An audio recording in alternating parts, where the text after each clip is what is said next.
If you're not writing down your knowledge, then your knowledge is entirely with that one person who might suddenly decide to leave the company. Everyone makes exactly the same mistakes, and there is definitely a better way of doing it. If there's anything a second-time founder does, it's probably something every single founder should be doing. You're doing so much work inventing a new product. Don't reinvent how to run a business.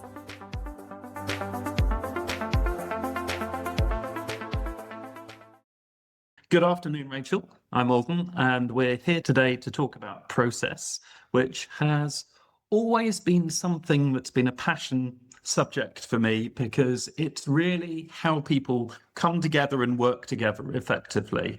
So, Rachel, can you introduce yourself? Tell me a little bit about your background. How did you come to be an expert in quality management systems for startups? Yeah, so thank you so much for having me. So I actually came from a chemistry background, nothing to do with certifications or anything. And I went straight into working in drug testing. So I was drug testing racehorses. And that is about as heavily a certified environment as you can get. Everything is by the book. And I then went from that into a semiconductor startup where there was absolutely nothing, no documentation, no SOPs, no document management. And I sort of went, okay, I know you probably need this. I'm going to set this up. And then when that company went through their ISO 9001 transition, I was sort of helping them through that. Because it was my first time doing it, we made all kind of the classic mistakes. I went and spoke to a whole bunch of experts and other startups and was like, why is this so hard?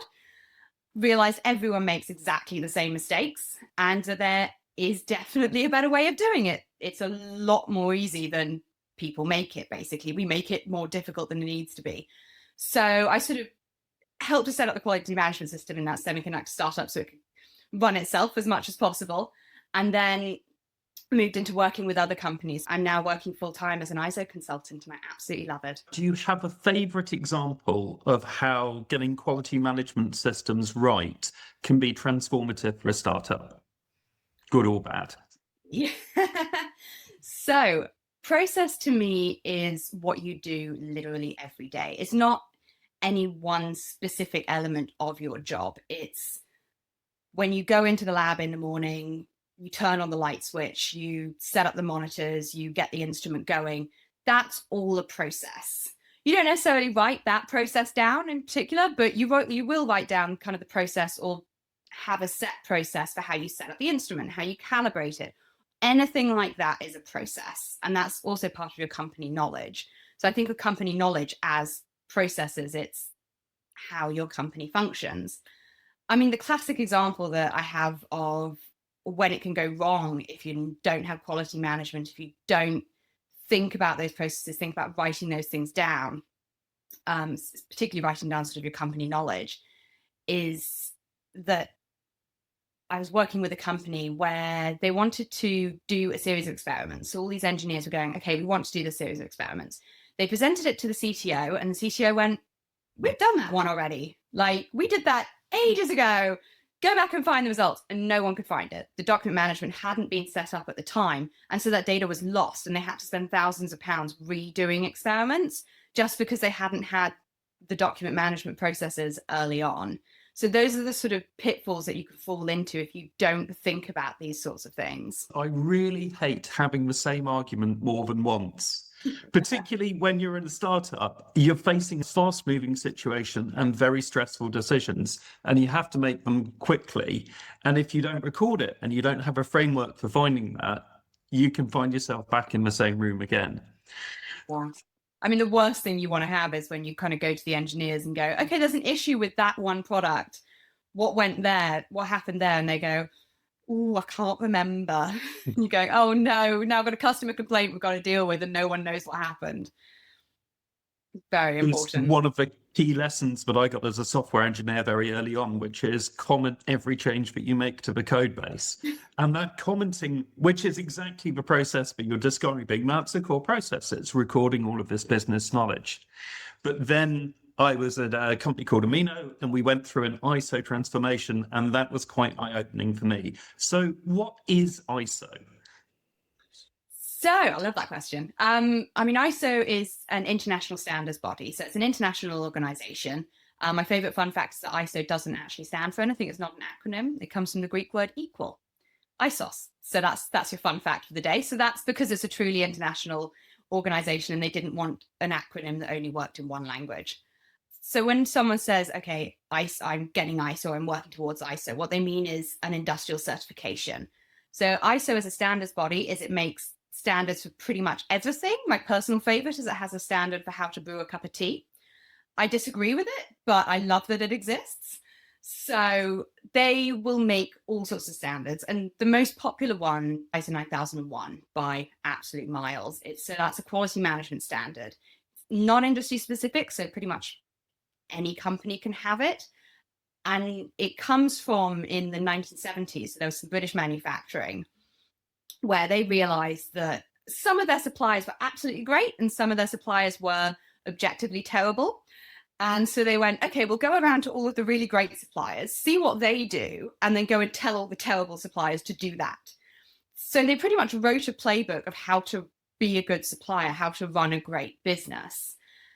And they wrote that down, and that then later turned into ISO 9001. And that's why it's so popular. And that's why if you are working B2B, your customers are going to want you to have it because they want to know that you're going to be a great supplier.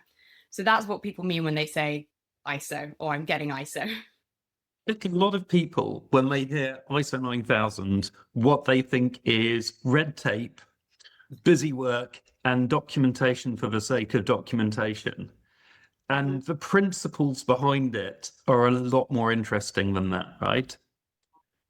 Oh yeah, I mean, ICE is so much more than just like the bureaucracy, and especially nowadays, I think it's modernized a lot. That's kind of a very traditional view of it, which unfortunately means it's ChatGPT's view of it. So if you ask ChatGPT about it, you get told to do documentation.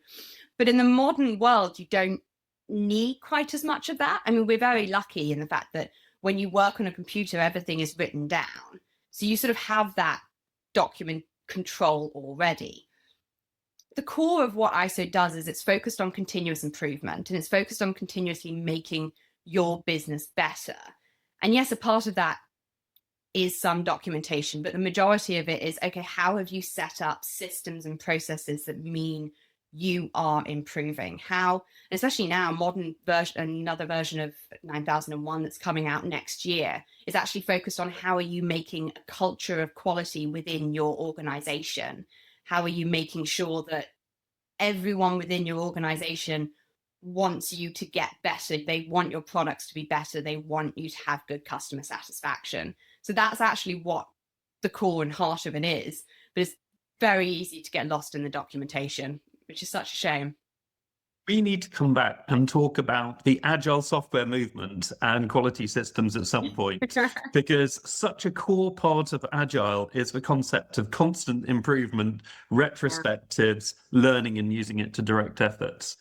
So, what benefits would you get as a startup by introducing quality management systems or investigating ISO? How's it going to help your business? So I like to think of a business as pretty much a process flow.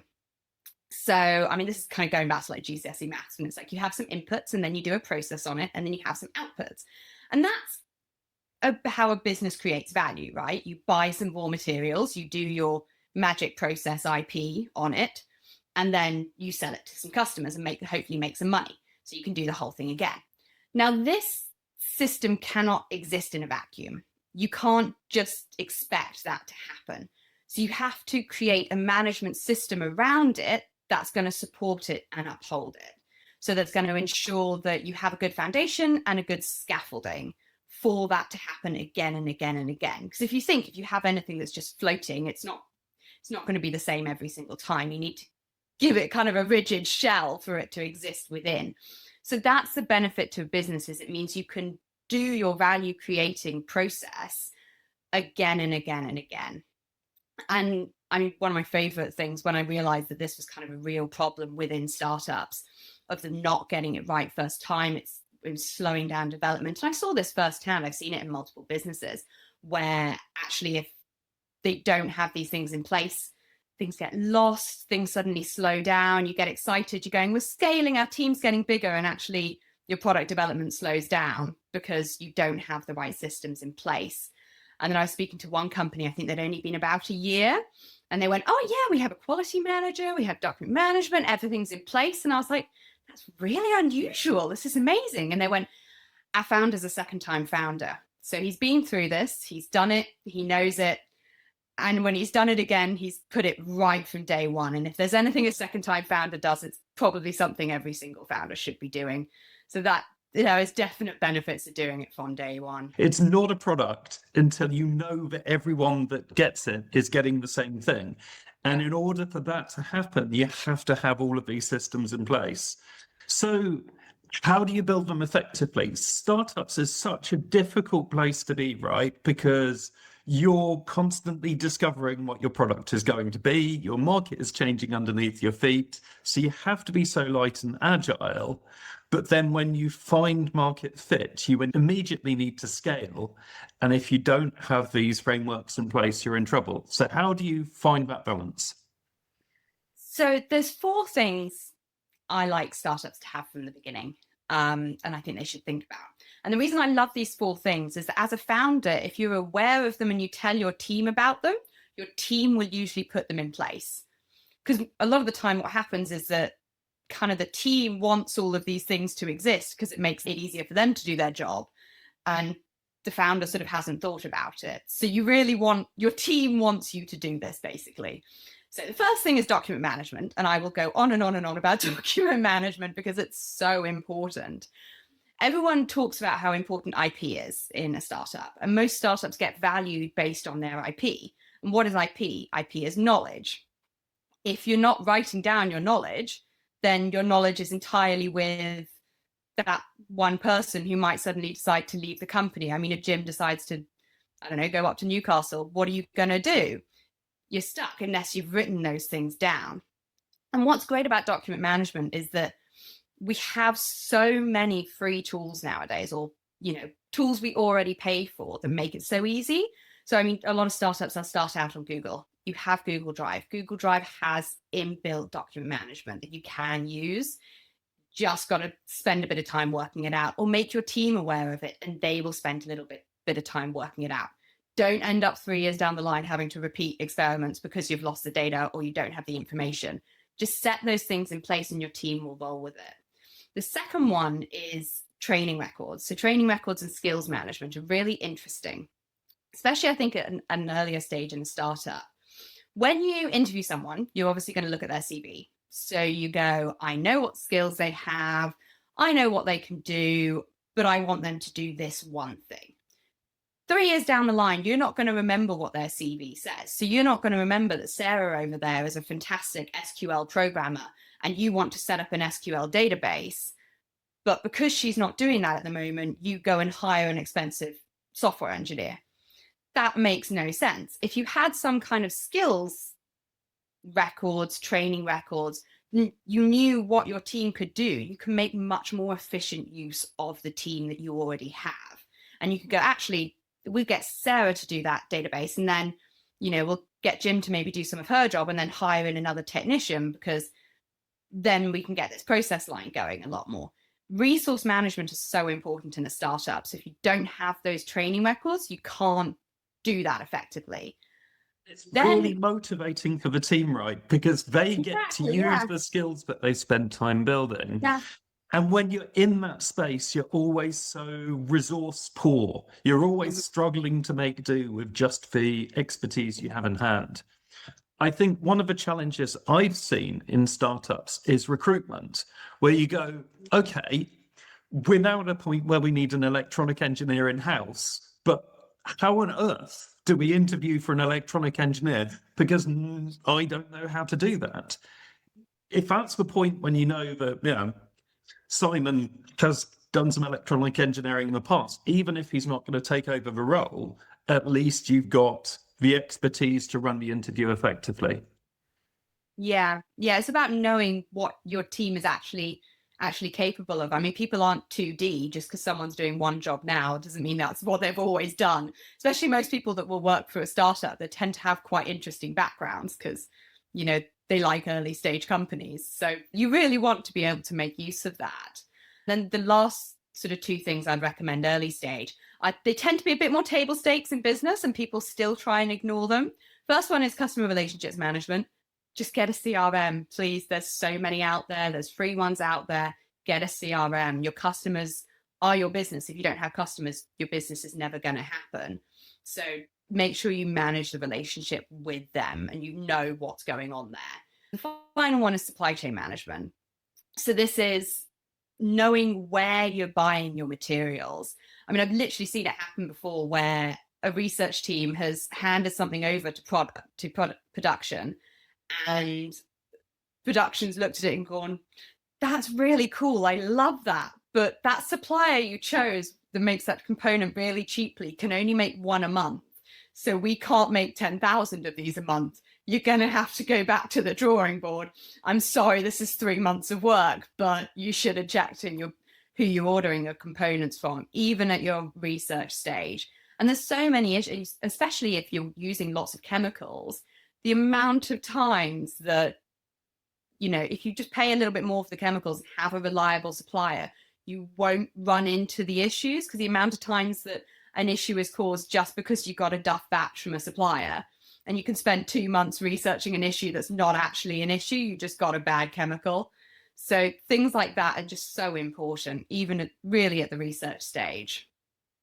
Does that mean that these quality management systems are only for businesses that are business to business, that are making physical products, or is the application a bit broader than that?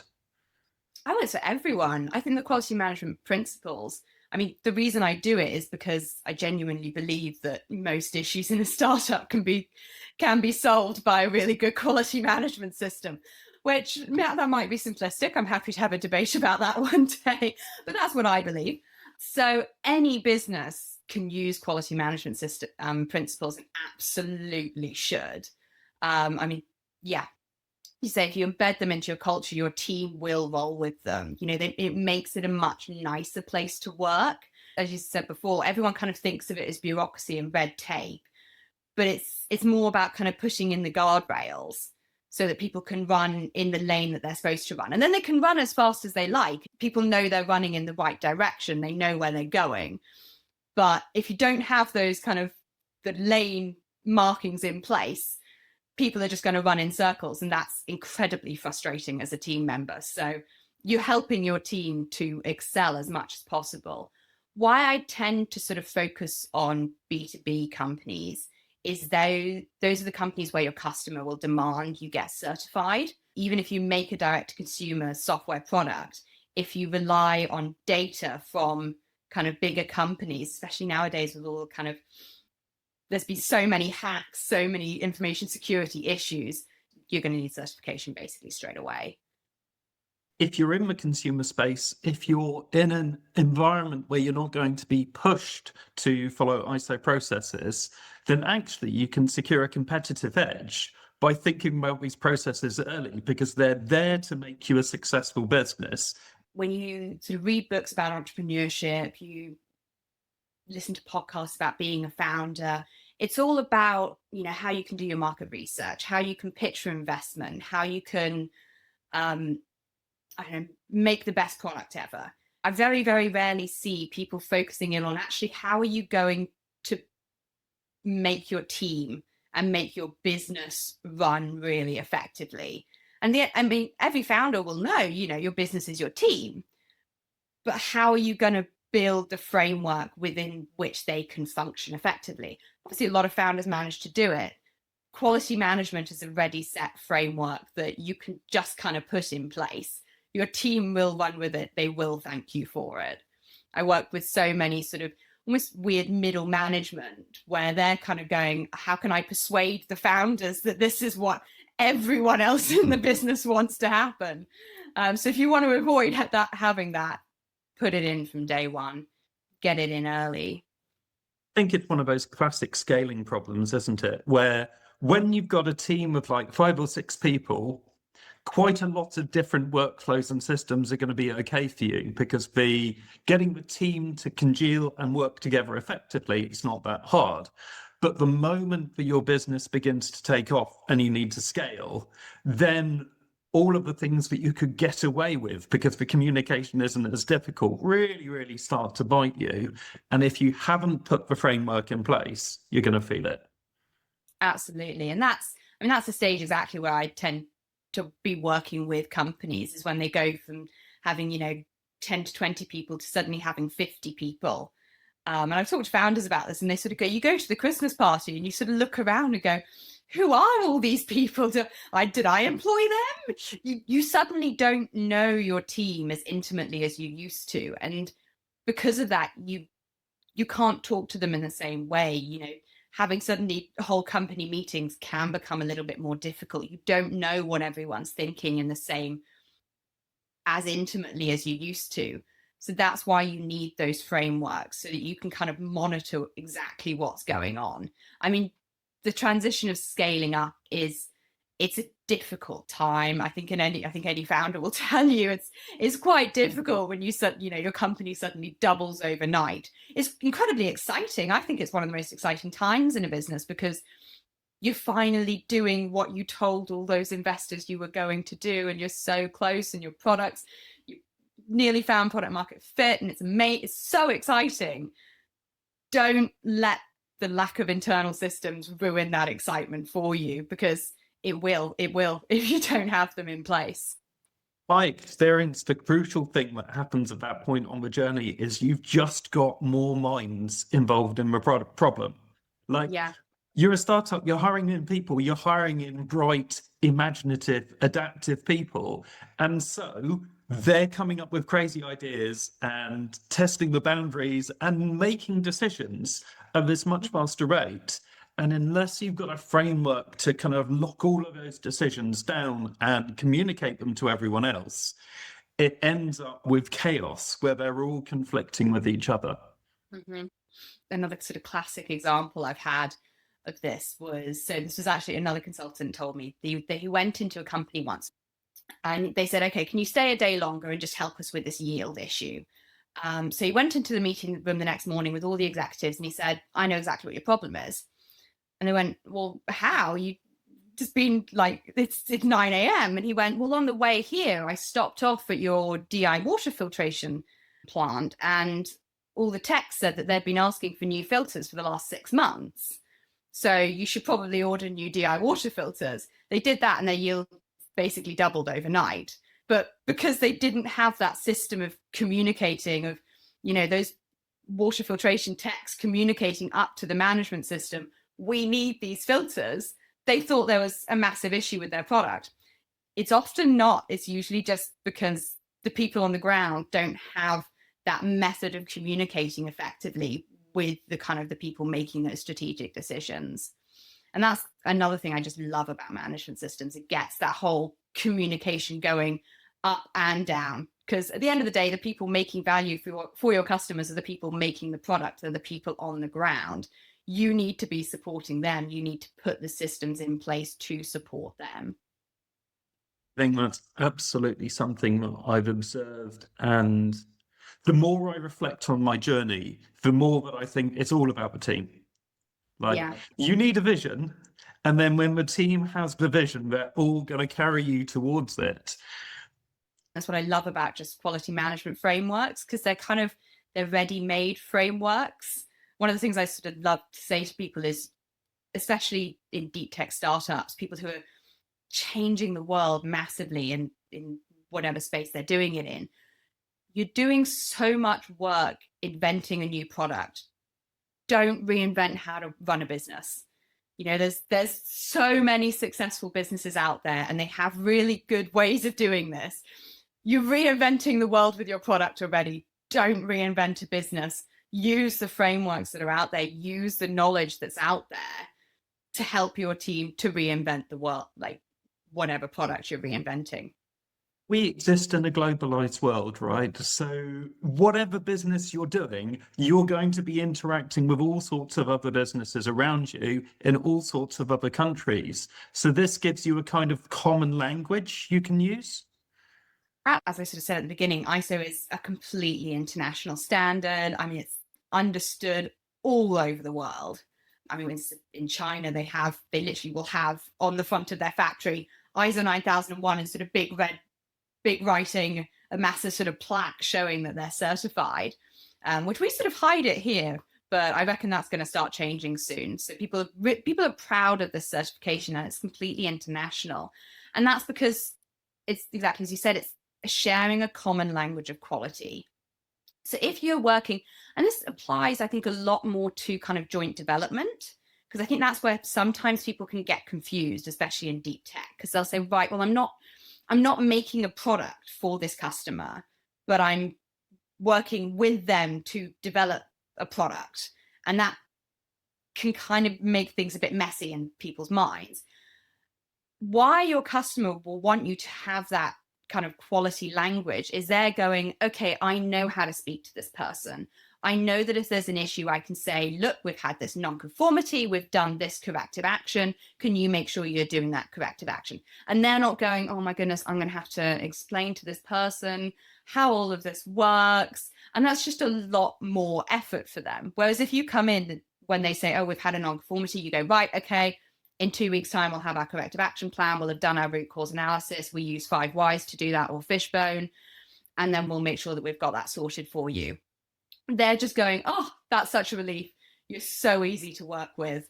And everyone just loves it because everyone's speaking the same language and people understand what's going on. And they're going to understand from that, okay, you work really well. Your team knows what they're doing and you're actually a real company. You're not just kind of a fun startup that is a little bit risky for us to work with. Goes back to the example that you gave at the start of a research team handing across a solution and then it just doesn't scale.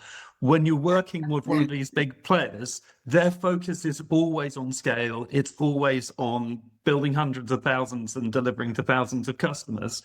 And so if you don't have these systems in place, when it comes to that repeatability, it's a massive problem for them.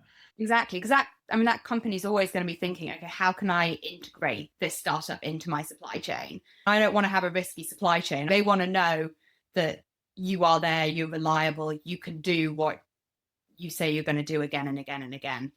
And I mean, you do hear of startups who miss out on contracts just because they don't have these certifications or because they don't have any awareness of it. I mean, if you go into a sort of a meeting with a quality manager, I don't know, Tesla or Amazon or Apple or any of these big companies, and they say, oh, what's your quality management system like? How is that structured? And you go, we don't have one. Alarm bells are just going to go off. It's such table stakes in any business. You've just got to have it in place. I think one of my experiences was working with research teams in some of these big global brands. And then the question doesn't arise. But it also means that they're never going to hand you across to the product teams, which is where all of the revenue is sitting and where the scale for your business is going to be. So it could be this invisible barrier that's holding you back from success and you don't even know. If they can't trust you, they're not going to work with you. Rachel, it's been absolutely fascinating. Thank you so much. If there was one piece of advice that you would give to an early stage founder, what would it be? Talk to your team about document management. Just ask them. They'll roll with it. They want it to exist. Just say, right, okay, guys, how are we going to set up our document management? How are we going to make sure that we are preserving our company knowledge? Thank you so much, Rachel. It's been wonderful.